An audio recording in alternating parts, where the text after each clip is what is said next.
Welcome to the Wit Wire podcast, where we help podcast hosts climb the charts, turn a profit, and make an impact.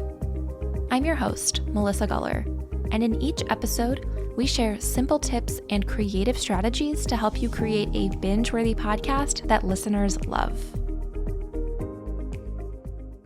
Welcome back to the final episode of Season 2 of the Wit Wire podcast.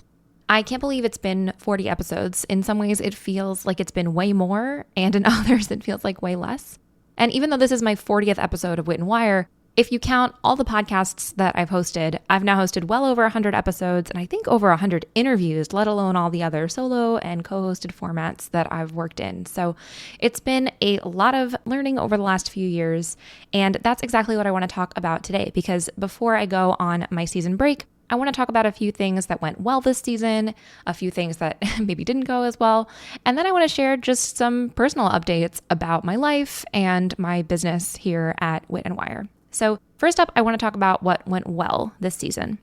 When I look back at season 1 of the Wit and Wire podcast, I released 20 episodes throughout the course of 2020. And I tried a lot of different formats. I was experimenting, and I started off with probably a smaller listener base than most people think. When I started my business, Wit and Wire, in 2019, I was starting an audience from scratch. So by the time I launched the podcast, I had, 30 to 50 listeners per episode. This was in April of 2020. And by the end of season 1, I had about 5,000 downloads in total for the season, which I was really happy with. And I think more than anything, I was just happy that people were tuning in and giving positive reviews for the podcast and really learning from it, which was so rewarding. And then this season, I launched in January of 2021, and it's running through, of course, today, the end of June 2021. And this season has had 12,000 downloads. So compared to last season, I have more than doubled the number of downloads that I have. And just in case that term is new, a download is a listen. So if somebody listens to this episode for at least 1 minute, that counts as a download.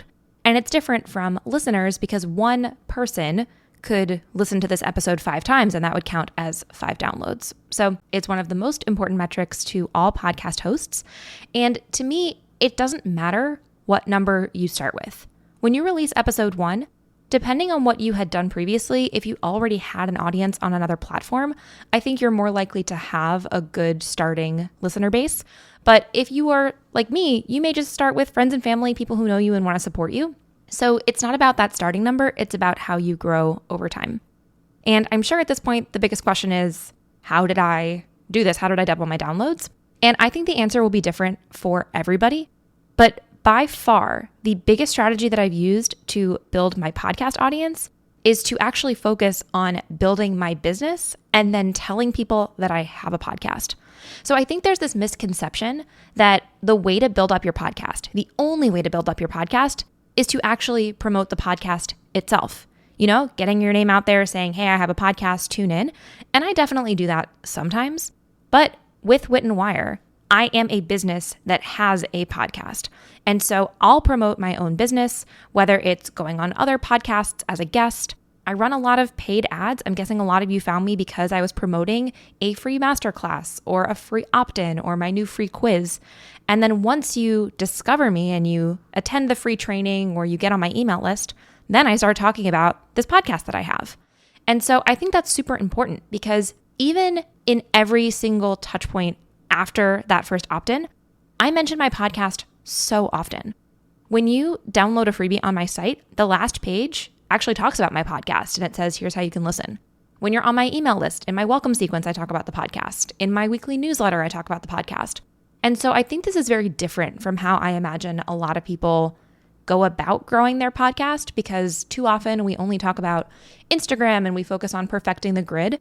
And maybe, some of you did find me because of organic Instagram growth, because it is my main organic channel aside from Pinterest. But I think by far, treating my business as the primary thing that I market, Wit and Wire, where I teach people how to start and scale podcasts, and then mentioning that I have a podcast has been the biggest way that I've found listeners. I will say that Pinterest is also huge for my entire business. The amount of organic traffic I get from Pinterest to key blog posts and podcast episodes is a huge factor in my organic growth. And I don't know if a lot of podcasters think about Pinterest as a great channel for that kind of growth. But if you are a blogger, Pinterest is so often a popular strategy. And so I don't see why podcasters can't use exactly the same strategy. And depending on your industry, Pinterest may or may not be a good fit. But in the online business world, in fashion, art, food, there's so many industries that do really well on Pinterest. And if you have a podcast related to any of those topics, I think it's a great fit. That's kind of my approach to doubling my downloads. It was putting myself out there as a business owner and then making sure that all of those new leads know about my podcast. And then also, of course, there are still organic growth strategies. And for me, Pinterest has been by far the number one option. Also, since I mentioned it briefly, I will say that going on other podcasts as a guest has been huge. If you think about it, when you're on another show, you're putting yourself not just in front of your ideal listeners, but people who are podcast listeners. And that's why I think it's so important for more podcast hosts to consider going on other podcasts as a guest, because you're already in front of people who know how to listen to a podcast, which is huge. So I think that's a good tangible takeaway too. No matter what your podcast is about, and no matter how unqualified you think you are to be a guest, I promise just by being a host, you're already so far ahead of the pack because you have a microphone, you know how to talk in said microphone, and you do not need to be the number one guru expert in something to be a great guest. As long as you have a story to share or a little bit of expertise and you're a few steps ahead of your ideal listener, I really believe that you can be a great guest. So if you're looking for ways to increase listeners for your own podcast, maybe any of those strategies, from including it in your freebies, mentioning episodes to your email list or in your evergreen sequences, going on other podcasts, even considering Pinterest if that makes sense for your industry, maybe one or a few of those tips can be useful. Now, on the other hand, obviously not everything went according to plan for Wit Wire's second season. And I would say there are two big things that didn't really work out for me, which is fine because I do think it's so important to try new things, not just as a podcast host, but as a business owner. I see these as learning opportunities because otherwise you would just stagnate. And so I think it's super important to continue trying new things. And so this season, I tried running paid ads in Podcast Addict. This isn't me running paid ads on Facebook or Instagram. This is actually an app that people use to listen to podcasts. Overcast does this as well, where you see promoted podcasts at the top while you're listening to a related show.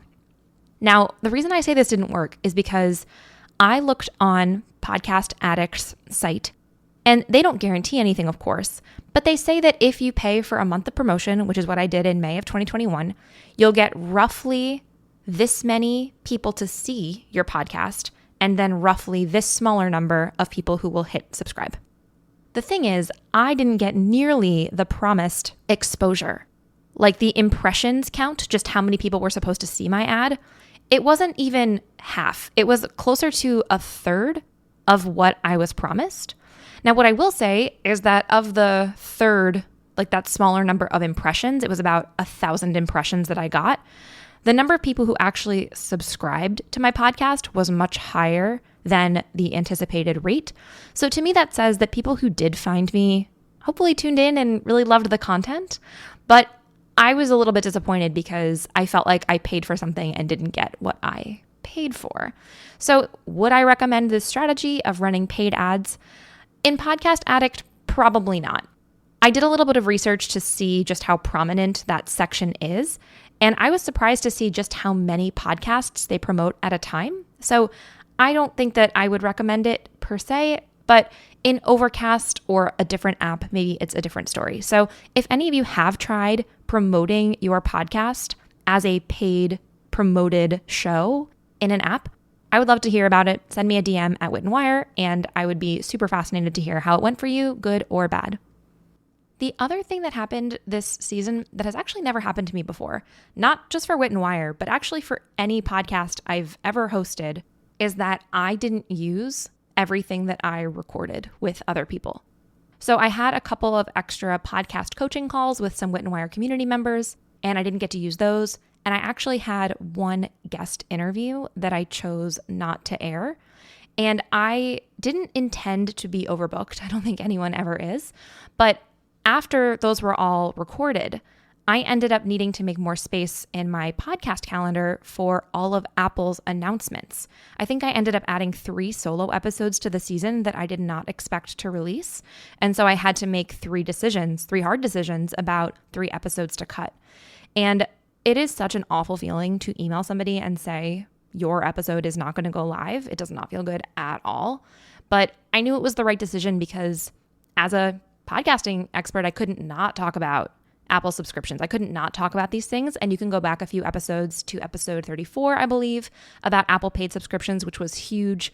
So even though I knew it was the right decision, it definitely was not the easiest. So I didn't love that. I think in the future, I would probably leave a little more space in my calendar. I had booked out all 20 episodes. And I think in the future, what I would do is maybe only book 17 of them. And as it got closer to the end of the season, then I could figure out what to do with the other spots. I'm not sure. I like to plan ahead, so that's kind of where all this came from, but it was definitely a challenge. I also wanted to just touch on the fact that my podcast, Wit and Wire, is part of my bigger business, and they have the same name, right? The business is called Wit and Wire, and this is the Wit and Wire podcast.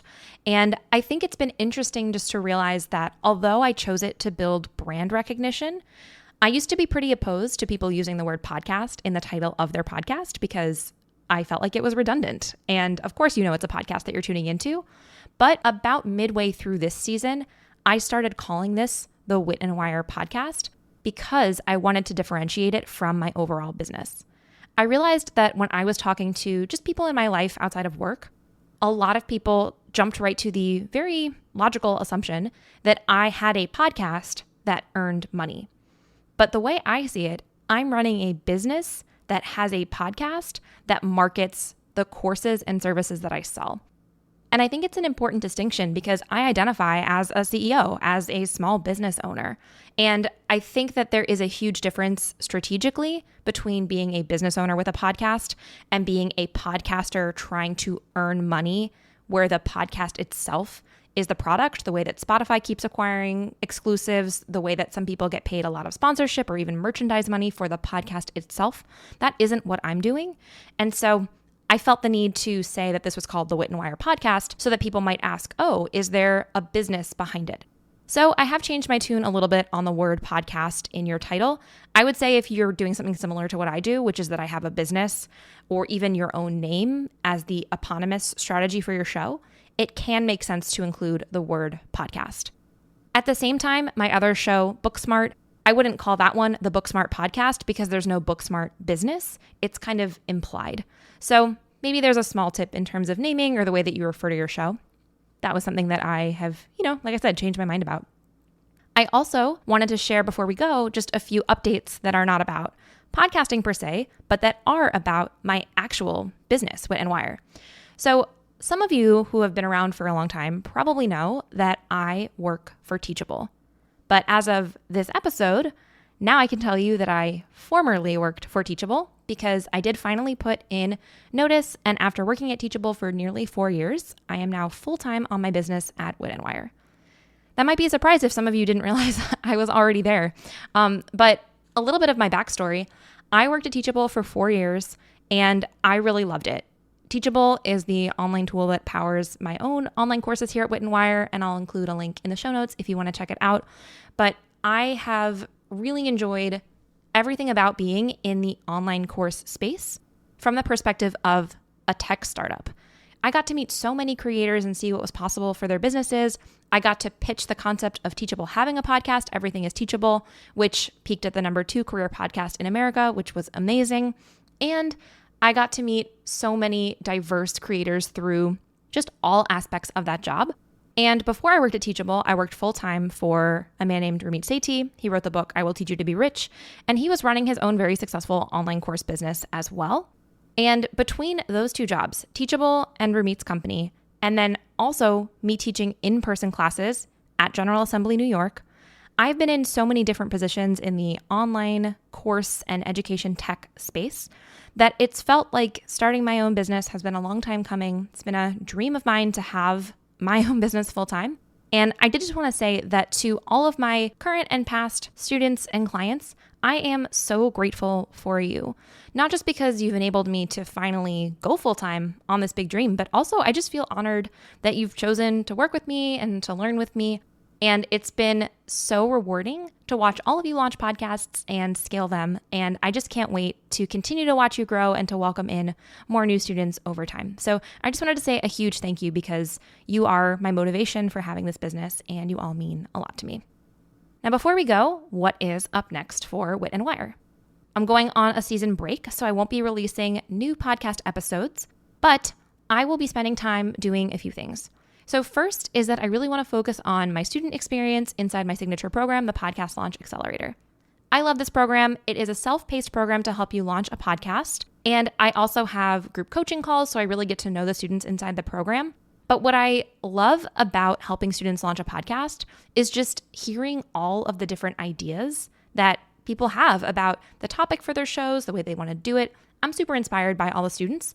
And because Apple has released so many updates, there are just so many parts of the program, small places that I want to update because it's important to me that my curriculum is always cutting edge and reflects the best current strategies. So I want to spend some time updating my curriculum and making sure that it is good for 2021 and moving forward.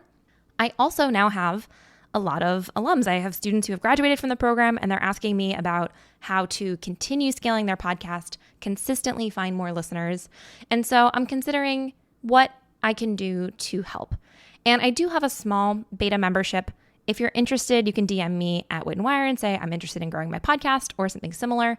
But I want to explore ideas to help students grow their podcasts. It's also important to me, though, that nobody feels burnt out or overwhelmed. I feel like it's so easy to think I have to do everything and I have to do what all of these gurus say. But I think a big part of my own marketing philosophy is that you should know that you can say no to so many things. And not every strategy is right for every host. And what it comes down to for all of us, podcast hosts, business owners, aspiring online business owners, anything, is that you're not going to be deciding between a bad idea and a good idea. Instead, you're going to be presented with more than one good idea or two great ideas. And then how do you pick between the two?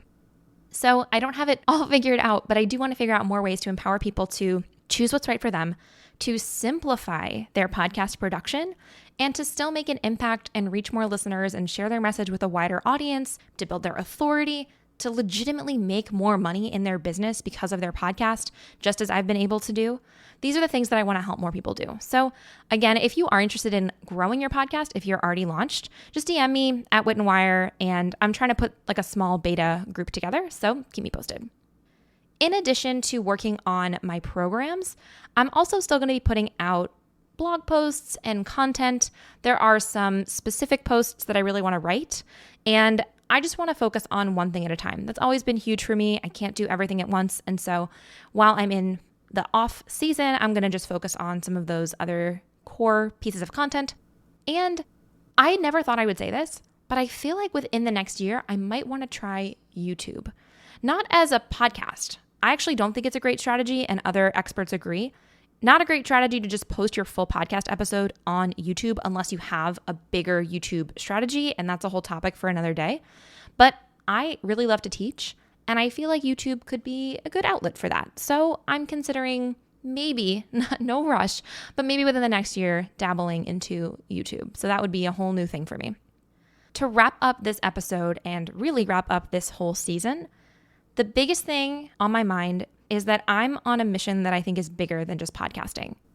It's so important for me to help diversify voices in podcasting and help people get their message out there without feeling so stressed by all the tech and the logistics and the things that could be taught. But bigger than the podcast world, my people are online business owners or aspiring business owners or people who have great knowledge and maybe don't even realize that that knowledge has value, a monetary value. I believe so deeply in the creator economy, not just because I'm a part of it and because Wit and Wire has enabled me to have a lifestyle and a business that I truly enjoy. But I've just seen so many people throughout all of my career and walks of life who are talking about the handpan, an instrument I had never heard of that looks like a UFO, or helping kids sleep at night, or watercolor painting, marketing, drone flying. I mean, just working at Teachable exposed me to the fact that many people are earning money doing what they love, and I really want to be a part of helping more people do exactly that. Thank you so much for tuning in to today's episode. To catch up on the rest of the season, visit witandwire.com/podcast or take a quick browse in your current app to see if any other episodes catch your eye. And to stay in touch, follow me for more podcasting tips on Instagram at witandwire. If you are thinking about starting your own podcast, I have a new free masterclass called How to Launch a Podcast in 60 Days Without Feeling Overwhelmed. In the class, I walk through my signature podcast launch playbook method. Plus, I share 3 of the biggest mistakes I see new podcast hosts making. Learn more and save your spot at witandwire.com/register. Thank you again for joining me, Melissa Guller, in this episode of the Wit and Wire podcast. Happy podcasting.